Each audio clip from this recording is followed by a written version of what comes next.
اگرچہ حضور نے فرمایا مردوں کی صف بہترین سب سے آگے والی ہے اور سب سے بری صف سب سے پیچھے ہے، کیونکہ اس کے پیچھے پھر عورتوں کی صف ہوتی تھی، اور عورتوں کے لیے سب سے اچھی صف سب سے پچھلی والی ہے اور سب سے بری سب سے آگے والی ہے۔ سب سے آگے والوں کے سامنے پھر مرد ہوتے تھے، ان کی پشت ہوتی تھی۔ تو اسی طریقے سے اگر غلطی کی ہے تو مرد جو ہے کہے گا سبحان اللہ، امام سے غلطی ہو گئی ہے، مرد کیا کہے گا؟ سبحان اللہ۔ عورت کیا کرے گی؟ اپنے ایک ہاتھ کے پشت پر اپنا ہاتھ مارے گی، اپنی آواز نہیں نکالنی، آواز کا پردہ، چھونے کا پردہ یہاں تک ہے کہ حضور نے کبھی کسی عورت سے ہاتھ نہیں ملایا، اور آپ جب بیعت بھی لیتے تھے تو بس زبانی الفاظ کہلوائے اور کہا ٹھیک ہے بیعت ہو گئی، یا ایک کپڑا پکڑا، اس کا ایک سرا اپنے ہاتھ میں دوسرا سرا اس خاتون کے ہاتھ میں، یا ایک تشت کے اندر پانی بھرا، اس میں ایک طرف اس نے انگلیاں ڈال لی اور ایک طرف حضور کی انگلیاں، لیکن مسافر لا اسافر النساء۔ ایک دفعہ ہوا بھی کہ بعض خواتین نے جب بیعت کی ہے تو پھر انہوں نے ہاتھ آگے بڑھایا مسافر کے لیے، حضور نے فرمایا انی لا اسافر النساء، میں عورتوں سے مسافرہ نہیں کرتا۔ اسلام میں پردے کتنے ہوئے؟ پہلا پردہ چار دیواری، گھروں میں رہو، یہ پہلا پردہ ہے۔ جیسے ڈیفنس لائنز ہوتی ہے نا فوج کی، یہ فرسٹ ڈیفنس لائن، سیکنڈ ہے، تھرڈ ہے، پہلی کو عبور کر کے کوئی آ جائے تو سیکنڈ ہے، سیکنڈ سے گزرے تو پہلا پردہ چار دیواری، اس میں محرم آئے گا۔ اب دیکھیے اسی پر ہماری تہذیب استوار ہوئی، اسی پر ہمارا آرکیٹیکچر بنا، گھر ایسے بنے کہ مردانہ علیحدہ زنانہ علیحدہ، چھوٹا آدمی ہے تب بھی بیٹھک علیحدہ، بیٹھک باہر سے کھلے گی اور پھر ڈیوڑی سے ہو کر پھر گھر کے اندر جائیں گے، مرد آئیں گے تو یہاں بیٹھیں گے، اندر نہیں جائیں گے، اندر تو صرف وہی جائیں گے جو محرم ہے، ابدی محرم۔ دوسرا پردہ ستر، گھر کے اندر جو محرم آ گئے ہیں ان کے سامنے چہرہ تو کھلے گا، باقی جسم کا کوئی حصہ بھائی بہن کا نہیں دیکھ سکتا، اور باپ بیٹی کا نہیں دیکھ سکتا، بیٹا ماں کا نہیں دیکھ سکتا، یہ ستر۔ عورت پوری کی پوری عورت ہے، عورت کہتی ہے چھپانے کی چیز کو، عورات النساء، عورتوں کی چھپی ہوئی چیزیں جن پر ظاہر نہیں ہوئی، لم یظہروا علی عورات النساء، ابھی تک ہم نے لفظ پڑھایا ابھی۔ تیسرا پردہ ہے چہرے کا پردہ، یہ ہے غیر محرموں سے، اور جب کہ گھر سے باہر نکلنا ہو اس کے لیے سورہ احزاب میں نے کہا تھا گھر سے باہر کا پردہ، چہرے کا پردہ وہ غیر محرموں سے ہے، اور گھر سے باہر نکلے گی تو غیر محرم سامنے آئیں گے۔ یا ایھا النبی قل لازواجک وبناتک ونساء المؤمنین یدنین علیہن من جلابیبہن ذلک ادنی ان یعرفن فلا یؤذین وکان اللہ غفورا رحیما۔ اے نبی صلی اللہ علیہ وسلم کہہ دیجئے اپنی بیٹیوں سے اور اپنی بیویوں سے اور مسلمانوں کی خواتین سے۔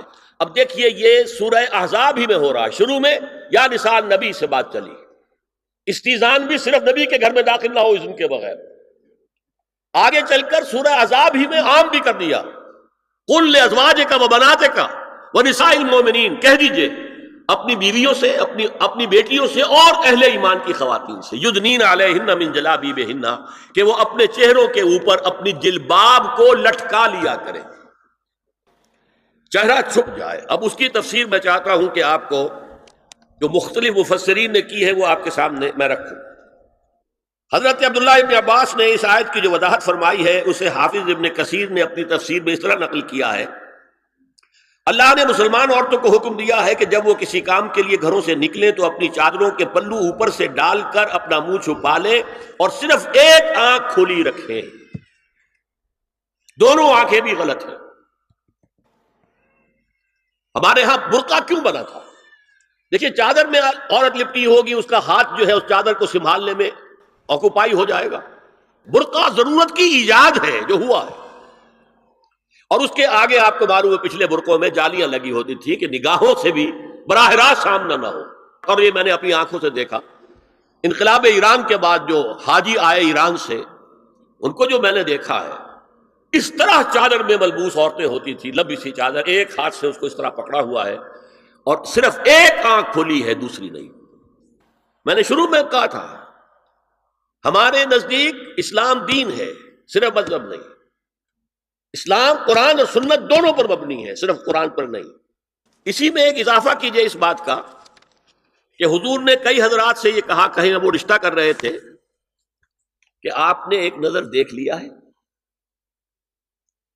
اب اگر یہ ایک نظر دیکھنا اس کی اتنی اہمیت ہے تو اس کا کیا مطلب ہے؟ اگر تو صورتحال یہ ہوتی کہ ہر وقت چہرہ کھلا ہے، آ رہے جا رہے، ایک نظر دیکھنے کی کیا ضرورت ہے؟ وہ تو دیکھا دکھایا ہے۔ زمانہ آیا ہے بے حجابی کا، عام دیدار یار ہوگا۔ سکوت تھا پردہ دار جس کا، وہ راز اب آشکار ہوگا۔ تو ظاہر بات ہے وہاں پردہ ہو گیا تھا، تبھی تو تھا نا کہ ایک نظر دیکھ لو۔ آپ نے پوچھا ایک صحابی سے کہ رشتہ کہاں کیا؟ وہاں کیا ہے۔ تم نے ایک نظر دیکھ لیا ہے، اس خاندان کی آنکھوں میں کچھ نقص ہوتا ہے، دیکھ لو، بس ایک نظر دیکھنا ہے، اس کی اجازت۔ تو یہ اجازت ہونا اس کا خود ثبوت ہے کہ عام حالات میں عورت جو ہے وہ دکھائی نہیں دیتی تھی، بلکہ وہ پردے میں رہتی تھی۔ مسلمان جدید تعلیم یافتہ دانشوروں کی منافقت، وہ کہتے ہیں یہ پردہ وردہ سب مولویوں کی ایجاد ہے۔ کبھی کہہ دیتے ہیں یہ تو ہندوستان میں راجپوتوں کا پردہ ہوتا تھا تو مسلمانوں نے یہاں یہ پردہ ایجاد کر لیا۔ میں نے دیکھا ہے عرب کی بدو خواتین کو مکے سے مدینے جاتے ہوئے نظر آتی ہیں۔ ایک خاتون اونٹ کی پوری قطار لے کر جا رہی ہے، ہاتھ میں لاٹھی ہے، پورا مکمل پردہ، چہرہ چھپا ہوا، آنکھوں کے اوپر بھی کوئی انہوں نے وہ حجاب سا بنایا ہوتا ہے خاص سجا سا، اور ہاتھوں میں دستانے، پاؤں میں جرابیں۔ یہ کون سے راجپوتوں کا پردہ سعودی وہ عرب کی جو ہے ریگستانوں میں پہنچ گیا؟ بدو جب آتے ہیں اپنی عورتوں کو اسی حال میں لے کر آتے ہیں، اور ان کا یہ ہے کہ وہ احرام کا معاملہ بھی یہ ہے کہ یہاں چھجا بنا کر آگے چادر لٹکا لیتے ہیں، صرف چہرے سے مس نہ کریں بس۔ اور وہ پھر اپنی خواتین کو جب طواف کراتے ہیں تو ان کے گرد گھیرا ڈال لیتے ہیں ہاتھ سے ہاتھ پکڑ کر، تاکہ کسی اور کے ساتھ ان کا نہ کندھا لگے اور نہ کوئی اور جسم کا حصہ بس۔ یہ پردہ وہاں کہاں سے آ گیا؟ سر سید کا واقعہ تو میں آپ کو بتا چکا ہوں۔ اب ذرا علامہ اقبال، میں منافقت اس لیے کہہ رہا ہوں کہ ایک طرف ہمارا جدید دانشور طبقہ، مولوی ملاٹے دیوبندی ہوں، فلاں ہوں، یہ ہوں وہ ہوں، یہ دقیانوسی ہے، اصل میں تو سر سید احمد خان، اور پھر علامہ اقبال کا حال کیا ہے وہ سن لیجئے آپ۔ انگریز سرکار لارڈ ولنگٹن کے زمانے میں علامہ اقبال کو اپنا گورنر بنا کر جنوبی افریقہ بھیجنا چاہتی تھی۔ من جملہ دیگر شرائط کے ایک شرط یہ بھی تھی کہ تمام سرکاری تقریبات میں بیگم اقبال ان کے ہمراہ ہوں گی۔ علامہ اقبال نے یہ کہہ کر اس پیشکش کو ٹھکرا دیا، بے شک میں گناہ گار مسلمان ہوں اور اعمال کے اعتبار سے مجھ سے بہت سی کوتاہیاں سرزد ہوتی ہیں، تاہم میں اتنا بے غیرت نہیں ہوں کہ محض ایک سرکاری عہدے کی خاطر اپنی بیوی کو بے پردہ کر دوں۔